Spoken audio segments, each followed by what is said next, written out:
उनके साथ में थे बाला और मर्दाना। बाला और मर्दाना शिष्यों के साथ धर्म के प्रचार के लिए भक्तों ने आमंत्रित करते थे, जाया करते थे, उपदेश करते थे।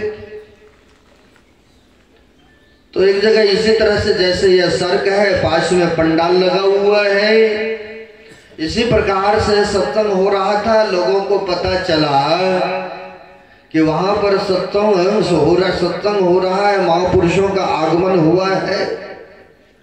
तो बहुत लोग पैदल यात्रा करते हुए सड़क जा रहे थे। तो एक सज्जन पूछते हैं कि आप लोग इतने सारे एकत्र होके कहाँ जा रहे हैं? तो कहा बड़े ही दिव्य महापुरुषों का आगमन हुआ है, उनके दर्शन मात्र से हम लोगों को बड़ी सुकून मिल रहा है, लाभ मिल रहा है, और उनके वाणी बढ़िया बढ़िया सुनने को मिलता है। सत्संग हो रहा है, इसलिए हम लोग सत्संग में जा रहे हैं।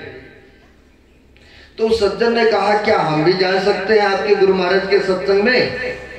कहा भाई सत्संग में आने में किसी को मनाही नहीं होते। कोई भी जाति, कोई भी संप्रदाय के या नीच ऊंच वर्ण के कोई भेदभाव नहीं होते। हमारे गुरु महाराज ने कहा है जितने मनुष्यधारी है प्रभु भक्ति कर सकते सभी, सबको अधिकार दिए। तो कहा हाँ जी चलिए सत्संग में जाना चाहते हैं, बड़ी खुशी की बात है। तो सज्जन ने भी इनके साथ हो लिया, सोचा कुछ देर के लिए चलते, हाजिरी लगाते हैं, एक झलक आंखों से संत महात्माओं का दर्शन कराते हैं। आया पंडाल में माथा टिका और बैठ गए। तो बैठा तो बड़ी आनंद उनको मिला, सुनने में प्रिय लगा। बैठा तो बैठे रहा, जब तक सत्संग चलता रहा। कोई भी काम करने में अगर विशेष लाभ मिलता है, आनंद मिलता है, तो क्या होता है अंदर से फिर से पुनः करने की प्रेरणा भी जगता है। चाहे सांसारिक काम हो या परमार्थिक काम हो, जिस काम में आनंद सुख मालूम मिलता है तो उसे करने के अंदर से प्रेरणा जगता है। तो बड़ी सुकून मिला उनको सत्संग में बैठ करके, श्रद्धा के साथ बैठा तो बड़ी आनंद मिला उनको। बड़ी श्रद्धा के साथ सत्संग सुनता रहा जब तक नानक देव जी महाराज का सत्संग होता रहा। बड़े श्रद्धा के साथ सुनते रहे। सत्संग संपन्न होता है, अनाउंसमेंट होते हैं कि कल भी सत्संग होंगे, सभी भक्तगण कल भी आए, जैसे यहाँ पर कल भी होंगे। तो उनके मन में हुआ हमारा बचपन का मित्र है, कभी वो साधु महात्मा का दर्शन नहीं किए, कभी ये सत्संग नहीं सुना है, ऐसे पहुंचे हुए संतों का पदार्पण हुआ है, कल उसे भी हम ले आएंगे सत्संग सुनने के लिए। जो धार्मिक व्यक्ति होते वो तो चाहते हैं कि धर्म काम में हमारे अड़ोसी पड़ोसी या गांव समाज के सब जुड़ जाएं, ऐसी इच्छाएं होता है। एक शराबी व्यक्ति भी चाहता कि हमारा मेजॉरिटी बढ़े, गांजा बीड़ी भांग पीने वाला वो भी चाहते हमारी मेजॉरिटी बढ़े। लेकिन जो धर्म काम करते हैं उनके भी अंदर से इच्छा होती है कि हमारे संस्था में जुड़े, सत्संग में जुड़े, और वह व्यक्ति भी धर्म काम में लग जाए न, क्योंकि आपकी बुद्धि अच्छी है, धर्म काम में लगे हैं, सत्कर्मों को करते हैं, इसलिए आप चाहते हैं कि दूसरे भी व्यक्ति धर्म काम करना प्रारंभ करे। शराब पीना, जुआ खेलना या दूसरे की निंदा चुगलियां करना या मांस मच्छी अंडा गंडा खाते हैं या छूट जाए, धर्म काम में लग जाए, ऐसे अंदर से इच्छाएं होता है। जो धार्मिक व्यक्ति होते होना ही चाहिए। तो इनके मन में हुआ कि ऐसे पहुंचे हुए संतों का आगमन हुआ है, पदार्पण हुआ है, तो हमारे बचपन का मित्र कल उसे भी हम ले आएंगे सत्संग सुनने। अब गए, उसी गांव में थे, गए, जाकर के मित्र से निवेदन करते हैं, मित्र कल हमारे साथ आप चलेंगे कहा तो सत्संग सुन ले, कल मेरे साथ आप चलेंगे सत्संग सुनने, फलाने जगह हो रहा है, महापुरुषों का पदार्पण हुआ है, मित्र सत्संग से क्या फायदा होता है, क्या लाभ मिलेगा? काम धंधा करेंगे, मजदूरी करेंगे तो पैसे आएगा, तो इससे जीवन सुखी होगा। किंतु सत्संग से क्या फायदा है? जो नहीं समझते हैं, नहीं बूझते हैं, तो उनके लिए तो कुछ नहीं है। खाओ कमाओ यूं ही जीवन गमाओ, ऐसे भी है बहुत। तो यह कहते हैं मित्र कुछ भी हो, बहुत सारे लोग आते थे सत्संग में। मेरी इच्छा कि एक बार आप भी चलो सत्संग सुनने। कहा उससे लाभ क्या है? जिनको खुद का पता नहीं है, आज यहाँ है कल कहाँ रहेंगे, यानी साधु महात्मा का क्या पता है? वो तो रमता जोगी बहता पानी है, खुद का पता नहीं है कि कहाँ रहेंगे, क्या खाएंगे और क्या पहनेंगे। फिर वो दूसरे को सुख क्या दे सकता है? वो दूसरे को आनंद क्या प्रदान कर सकता है जिसका खुद का पता नहीं है? कहा मित्र कुछ भी हो पर ये आनंद मिला, इसलिए मेरा आग्रह है, निवेदन का आप एक बार चलो। बहुत प्रेस डाला, बहुत कहा, तो कहा अच्छा ठीक है, इतना ही कहते हो तो एक झलक हम जाएंगे। यानी जिनके ऊपर जिनको अधिकार होते तो उनको प्रेरणा करते ही है। इतना आश्वासन मिला कि ठीक है कल चलेंगे, सुबह होगा तो लो। अब अपने अपने घरों में चले गए। रात्रि व्यतीत होते हैं। जो धर्म काम करते हैं, जो नित्य प्रति सत्संग सुमरण करते हैं, वो तो सुबह ही उठ करके ध्यान भी कर लेंगे, स्नान भी कर लेंगे, स्तुति प्रार्थना भी कर लेते हैं। और कई ऐसे व्यक्ति हैं 7-8 बजे तक सोए पड़े रहते हैं, जिनको के धर्म काम से कोई लेना देना ही नहीं होता है। न समय पर स्तुति करेंगे, न ध्यान करते हैं। हाँ हम भी हैं सत्संगी। अब फिर कहेंगे कि गुरु महाराज को कृपा नहीं है हमारे ऊपर। कृपा तो आया, लेकिन हम लोग कृपा का लाभ नहीं ले पाते हैं। समय पर उठ करके जगते नहीं है, सुमरण नहीं कर पाते हैं। समय पर उठ करके स्तुति प्रार्थना सत्संग नहीं करते हैं। अब फिर कहेंगे कि गुरु महाराज की कृपा हमारे ऊपर नहीं हो रही है, ऐसा भी कहते हैं। अब ये जो धार्मिक व्यक्ति थे, सुबह ही उठा और नहा धो करके आ गए मित्र के घर में, क्योंकि चलना है सत्संग सुनने ना। कहा है जिनके अंदर से प्रेरणा जगता रहे कि हमें सत्संग में जाना है, साधु महात्मा का दर्शन करना है, तो समझिए ईश्वर की कृपा उनके ऊपर विशेष है।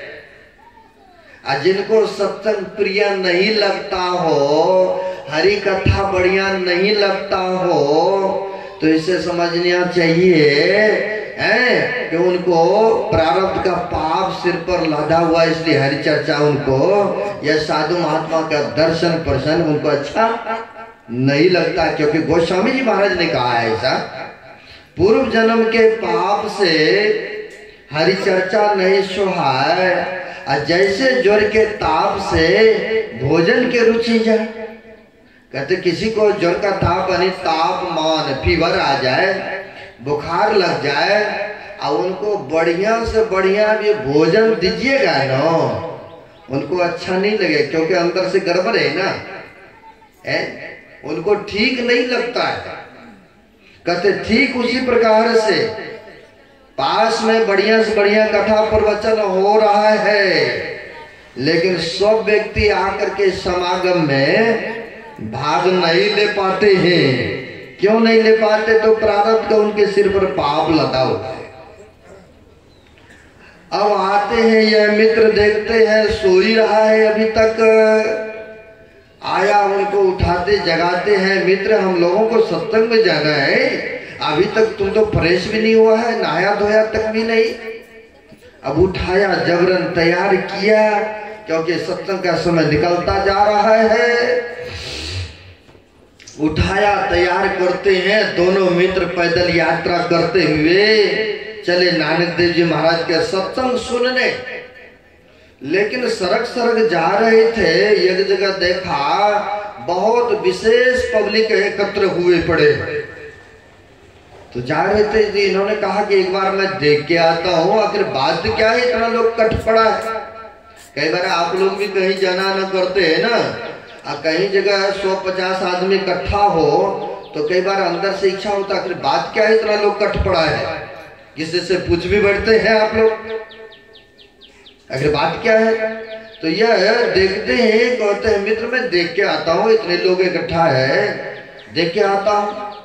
गए देखने के लिए, तो वहां पर क्या था, एक मदारी खेल तमाशा भालू और बंदरों का दिखा रहा था। अब खेल दिखा रहा था जहां पर कि बैठने की सुविधा नहीं है, ऊपर से धूप भी आ रही है, वहां पर मशगूल है देखने में व्यक्ति। अब क्या होता है, यह मित्र देख रहा है कि अब नहीं आ रहा, जाएंगे सत्संग सुनने, लेट होते जा रहा है, क्यों नहीं आ रहा है। गया, जाकर कहते हैं मित्र क्या खेल तमाशा देखने में मशगूल हो गए हो, चलिए सत्संग सुनने जाना है।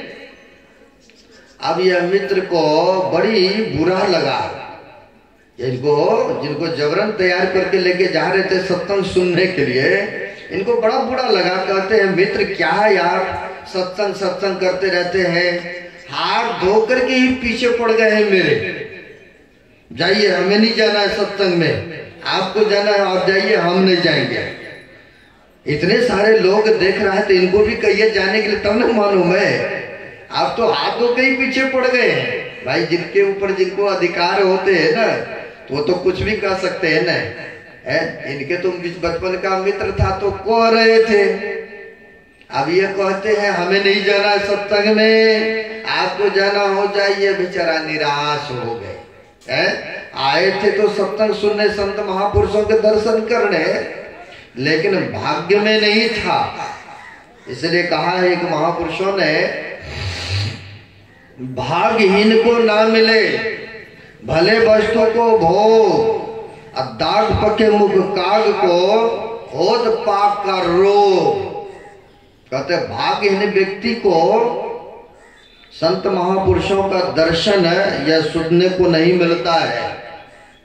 किस प्रकार से, कहते हैं दाग पके मुख काग को होत पाक का रोग। कश्मीर में पक्षियों ने देखता है कि इसमें इतना सुंदर इस वृक्ष में फूल है, तो फल कितना सुंदर होंगे। तो वह पक्षी देखते हैं कोई नहीं, फूल है तो फूल से फल भी लगेंगे, वह देखते रहते हैं। समय आने पर फूल से फल भी हो गए, सोचा अभी कच्चा है थोड़ा पक लेने देते हैं, और जब पकेंगे तब खाएंगे आनंद से। और समय जब आता है तो वह फल भी पकना प्रारंभ हो जाते हैं, तब तक क्या होता है, होत पाक का रोग। तो वह जो पक्षी है, चिड़िया है, उनको पाक का रोग, मुंह में ना घाव हो जाते हैं, यानी पाक का रोग हो गए। अब होता क्या है, फल तो पका है, सीजन जब आया तो आम लीची तो पकता है ना, और उस समय अगर घाव हो जाए जानवरों को तो खा पाएंगे, मनुष्य भी नहीं खा पाते हैं कई बार। तो अगर मुंह में जख्म हो जाए, किसी तरह के प्रॉब्लम हो जाते हैं तो अब कहते होत पाक का रोग। अब उनको जख्म हो गया, इधर सीजन तो आ गए, फल जब है पक गए, अब टूट भी गए, सीजन संपन्न हो गए, तब उनका जख्म छूटता है, तब हाथ कुछ लगेगा उनको, मिला कुछ। उसी तरह से कहते हैं भाग्यहीन को ना मिले भले वस्तु को भोग। या यूं समझिए, कमा कमा के व्यक्ति बहुत धन दौलत को इकट्ठा करते हैं, बैंक बैलेंस, घर मकान दुकान सब बनाते हैं, और सोचते हैं कि चलो वृद्धावस्था में आराम से बैठ करके खाएंगे, भजन करेंगे, लेकिन होता क्या है, खाएंगे आराम से, रहेंगे घर मकान में, होता क्या है, कई बार डायबिटीज हो जाते हैं, शुगर के पेशेंट हो जाते हैं, या ब्लड प्रेशर हो जाते हैं। जीवन प्रयत्न तो कमा कमा के एकत्र किया, और सोचा वृद्धावस्था में बढ़िया से खाएंगे, मन में तो होता कि यह भी मीठा खाऊं, लेकिन उनको ये है कहीं मीठा कहेंगे शुगर कहीं हाई ना हो जाए, मन में होता तली चौकी चीजें खाएं, परोठा खाएं, लेकिन ये भी होता है कि कहीं गरिष्ठ चीज खाएंगे तो ब्लड प्रेशर हाई ना हो जाए। ऐसा होता तो प्रेज हो जाते हैं। जीवन प्रयत्न तो कमा कमा के इकट्ठा किया है, लेकिन भाग इनको ना मिले भले वस्तु को भोग, यानी भाग्य में है नहीं तो प्राप्त कहां से होगा? किस्मत में नहीं होते हैं कई बार ऐसे व्यक्तियों को। उसी प्रकार से बेचारा तो जबरन ले आ रहे थे सत्संग सुनने के लिए, संत महापुरुषों के दर्शन कराने हेतु, लेकिन रास्ते में ही अटक गए, आगे नहीं जा सके। अब बेचारा अकेले चले सत्संग सुनने। अब जो नहीं बात मानता तो क्या करेंगे? अकेले चले सत्संग सुनने गए, नमन करके बैठ गए पंडाल में। अब बैठ गए, जब तक नानक देव जी महाराज का सत्संग चलता रहा तब तक श्रद्धा पूर्वक बैठा रहा, सुनता रहा। जब सत्संग संपन्न हुआ तो जाने लगे पैदल यात्रा होते हुए। अब पैदल यात्रा होते हुए जाने लगे तो संजोग क्या हुआ, सड़क पर बहुत सारे ऐसे ईंटे पत्थर होते हैं, कील भी होते हैं। अब बेचारे के पैर में कील एक चुभ गया, जो सत्संग सुन के जा रहे थे संत महापुरुषों के दर्शन करके। अब इनके पैर में कील चुभा, रक्त निकल गए, अब पीड़ा ही हो रहा है। अब पट्टी छट्टी बांध शान करके किसी तरह से लंगराते चिंगराते गए घर को। अब वो जो खेल तमाशा देख करके लौट रहे थे, रास्ते में ही उनको दिखा जमीन में गड़ा पड़ा है, एक घड़ा है। तो उसको इसने देखा तो मन में, कई बार आप लोग भी यात्रा करते हैं, कहीं कुछ जमीन के अंदर में दिखता है, चाहे बेशक मट्टी का घड़ा ही क्यों ना हो, तो एक बार जरूर उसको देखने की कोशिश करते हैं, आखिर क्या बात है जमीन में अंदर में गिरा हुआ है।